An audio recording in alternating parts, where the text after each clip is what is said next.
આની પહેલા આપણે ડિસ્ક્રાઇબિંગ અને સ્પેસિફાઇંગ ટાઈમ ફંક્શન જોયેલું. એ ફંક્શનમાં જોયું હતું આપણે કે એમાં પ્રેપોઝિશન્સનો ઉપયોગ કરતા હતા, બરાબર. આપણે તો ટાઈમ વાળા ફંક્શન છે ને એ થોડા ગૂંચવાળા ભર્યા છે. એમાં talking about time, describing time, specifying time, duration of time, point of time, period of time, આ બધા જ ફંક્શન આવવાના છે. પણ જો તમે ફંક્શન્સ એક પછી એક સમજશો તો જરાય તકલીફ નહીં પડે. તો હવે આપણે આ ટાઈમની સિરીઝમાં આપણું બીજું ફંક્શન શીખીએ આપણે. તેનું નામ છે ટોકિંગ અબાઉટ ટાઈમ. આ ફંક્શનમાં મોટા ભાગે પૂર્ણ વર્તમાન કાળનો ઉપયોગ થાય છે. પૂર્ણ વર્તમાન કાળ દર્શાવવા મોટા ભાગે just, just now, recently, yet, ever, never, since અને ફોર મોસ્ટલી આટલા વર્ડ્સનો ઉપયોગ થાય છે. જો આમ જોઈએ ને તો પૂર્ણ વર્તમાન કાળ દર્શાવવો હોય ને તો આના સિવાય પણ હાઉ લોંગ, સિન્સ વેન એવા ઘણા શબ્દો આવશે. પણ એ બધા શબ્દો એવા છે કે આના પછીના ફંક્શન્સમાં આપણે શીખવાના જ છે. એટલે અત્યારે જે વારંવાર શબ્દો વપરાય છે ને આપણે એનો જ ઉપયોગ શીખીશું. હવે આ શબ્દોનો ઉપયોગ વાક્યમાં અલગ અલગ જગ્યાએ થાય છે. મતલબ કે આ શબ્દનો ઉપયોગથી વાક્ય એફર્મેટિવ બનશે, નેગેટિવ બનશે અને ઇન્ટ્રોગેટિવ પણ બનશે. તો હવે આપણે આ બધાના એક પછી એક એક્ઝામ્પલ જોઈએ આપણે. તો પહેલું છે જસ્ટ. એનું એક્ઝામ્પલ લઈએ આપણે. He has just taken T. તેને હમણાં જ ચા પીધી છે અથવા ચા લીધી છે. હવે જોવાનું આપણે એ છે કે જસ્ટ છે જે કાળસૂચક શબ્દ એનો ઉપયોગ ક્યાં થયો? કારણ કે બધા જ શબ્દોના સ્થાન વાક્યમાં અલગ અલગ જગ્યા હશે. તો આ જસ્ટ છે ને એ હેવ કે હેઝ પછી આટલું યાદ રાખશું આપણે. હવે આ જસ્ટ અને જસ્ટ નાઉ આ બંને સરખા જ છે. બેયના ઉપયોગ થાય છે હમણાં જ. પણ ફેર એટલો છે કે જસ્ટ નો ઉપયોગ છે એ હેવ કે હેઝ પછી છે અને જસ્ટ ના વાક્યમાં લાસ્ટમાં આવશે. તો આ જ વાક્ય રાખી આપણે આ જ વાક્યમાં જસ્ટ નાઉ નો ઉપયોગ કરીએ. તો he has taken tea just now. બસ માત્ર આટલો તફાવત. બાકી બધો જ વાક્યના મીનિંગ ને બધું જ પેલા વાક્ય જેવું જ થશે, બરાબર. હવે જોઈએ આપણે રિસેન્ટલી. રિસેન્ટલી મતલબ તાજેતરમાં. પૂર્ણ વર્તમાન કાળનો ઉપયોગ જ એવો છે કે કોઈ ક્રિયા હમણાં જ પૂરી થઈ હોય, તેની અસર ચાલુ હોય. તો રિસેન્ટલી મતલબ એવું થાય કે કોઈ ક્રિયા તમે હમણાં જ પૂરી કરેલી છે. એનું એક્ઝામ્પલ જોઈએ.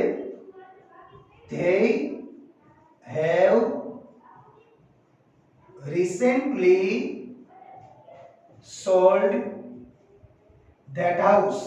કે તેઓએ તાજેતરમાં જ પેલું ઘર વેચેલું છે. તો રિસેન્ટલી મતલબ તાજેતરમાં. તો એનું સ્થાન પણ ક્યાં આવ્યું? તો કે હેવ કે હેઝ પછી. આમાં વારંવાર યાદ રાખવાની વસ્તુ એ છે કે ક્યાં હેવ અને ક્યાં હેઝ. તો આપણે બચપણથી શીખતા આવીએ ધોરણ 6 થી કે he, she, it ત્રીજો પુરુષ એકવચન સાથે હેઝ આવશે અને બાકી બધા સાથે હેવ આવશે, બરાબર. હવે આપણે જોઈએ yet. હવે yet માં ટકવું પડશે થોડું. કારણ કે yet છે એના બે મતલબ થાય. એક થાય હજુ સુધી અને એક થાય છતાં. જો છતાં વાળું yet હોય તો એ yet બે વાક્યની વચ્ચે આવશે અને એ ફંક્શન બનશે કોન્ટ્રાસ્ટ. તો ખાસ ભૂલ ના થાય, ધ્યાન રાખજો.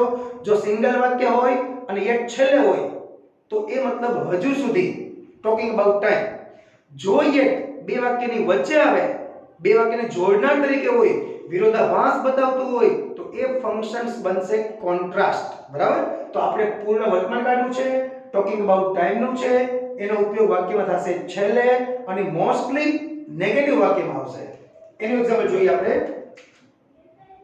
You haven't returned my book yet.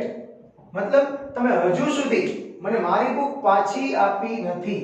તો yet વાક્યમાં આવ્યું છેલ્લે હજુ સુધી અને વાક્યનો મતલબ થયો નેગેટિવ, બરાબર. હવે આવે છે એવર. એવર મતલબ ક્યારે. ઈ વાક્ય બનશે ઇન્ટ્રોગેટિવ. એનું એક્ઝામ્પલ જોઈએ આપણે. Have you ever seen the Taj Mahal? શું તમે ક્યારે તાજમહલ જોયો છે? આ એવર નો મતલબ થાય ક્યારે, એનું સ્થાન આવ્યું હેવ કે હેઝ પછી.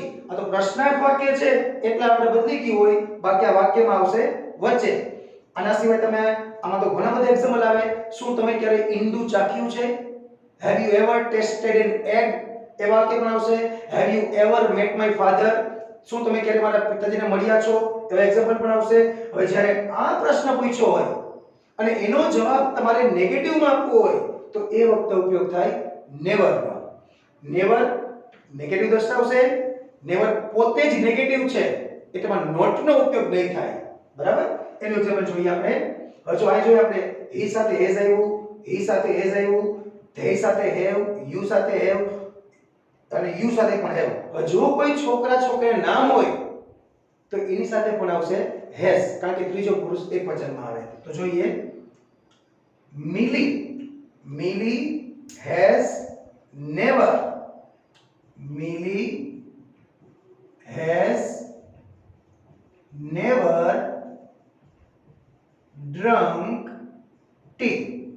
કે મિલીએ કદી ચા પીધી નથી. હવે જોઈએ, આજે નેવર છે ઈ હેવ કે હેઝ પછી, અને હેઝ શું કામ આવ્યું તો કે મિલી છે ત્રીજો પુરુષ એકવચન, છોકરીનું નામ છે એટલે ત્યાં આવ્યું હેઝ. બરાબર? હવે સિન્સ અને ફોર. તો સિન્સ અને ફોર એ બેયનું ગુજરાતી થી થાય. થી કોઈ ક્રિયા કેટલા સમયથી થઈ છે, કેટલા સમય પહેલા થઈ છે એ દર્શાવવા ઉપયોગ થશે સિન્સ અને ફોર નું. પહેલા એક્ઝામ્પલ જોઈ લઈએ આપણે એનું. We have left Baroda since 2015. કે અમે 2015 થી બરોડા છોડ્યું છે. ખાસ ધ્યાન રાખવાનું છે, સિન્સ એટલે ચોક્કસ સમય બતાવ્યો. બરાબર? આમાં અને ફોર હોય ને તો ફોર માં સમયગાળો બતાવશે. પણ આ ફંક્શન સ્પેશિયલ સિન્સ અને ફોર નું પોઈન્ટ ઓફ ટાઈમ અને period of time A functions આપણે જુદું શીખીશું. અત્યારે માત્ર એક્ઝામ્પલ જોઈ લઈએ આપણે. તો આ ઉપયોગ કર્યો આપણે સિન્સ નો. હવે આપણે એક એક્ઝામ્પલ ફોર નું જોઈ લઈએ આપણે. અહીં જોયું આપણે છોકરી નામ હતું એટલે હેઝ. હવે એટલે છોકરાનું નામ કે વિરાટ has joined this club for 5 years. કે વિરાટ આ ક્લબમાં 5 વર્ષથી જોડાયો છે. ખાસ ધ્યાન રાખજો, અહીંયા સિન્સ હતું એટલે સાલ લખી આપણે, અહીંયા ફોર આવ્યું તો અહીં સમયગાળો લખ્યો. સિન્સ પ્લસ ચોક્કસ સમય મતલબ કોઈ ક્રિયા શરૂ થઈને બિંદુ બતાવવાનું હોય, અને આમાં કોઈ ક્રિયા શરૂ થઈ તે અત્યાર સુધીનો સમયગાળો બતાવવાનો હોય. તો જો 2015 થી મતલબ 5 વર્ષથી, છતાં આ ફંક્શન્સ આપણે ડીપમાં શીખશું. બરાબર?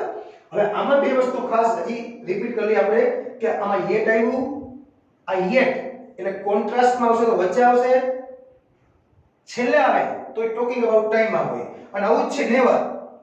જો હેવ કે હેઝ અને ભૂતકૃદંત આ બેની વચ્ચે નેવર હોય તો એ પૂર્ણ વર્તમાન કાળનું હોય. પણ જો કરતા પછી સીધું આવે, દાખલા તરીકે આમ આવે કે મિલી નેવર ડ્રિંક્સ ટી. બરાબર? આ નેવર જો તો આ થયું સિમ્પલ પ્રેઝન્ટ ટેન્સ નું. જો ખાલી એમ ફંક્શન આવે કે ડિસ્ટર્બિંગ એક્શન તો એમાં ફંક્શન આવશે, પણ અહીંયા આવશે નહીં. તો આશા છે કે ટોકિંગ અબાઉટ ટાઈમ ફંક્શન તમને સમજાઈ ગયું હશે, જેમાં પૂર્ણ વર્તમાન કાળનો આપણે ઉપયોગ કર્યો, જેમાં અલગ અલગ શબ્દો એનો ઉપયોગ કેમ થાય, વાક્યમાં ક્યાં આવે, એનું ગુજરાતી શું થાય એ પણ તમને સમજાવ્યું. છતાં પણ જો આમાં તમને ક્યાંય પણ તકલીફ પડે તો કોમેન્ટ બોક્સમાં તમે લખજો, એનો જવાબ તમને આપીશ.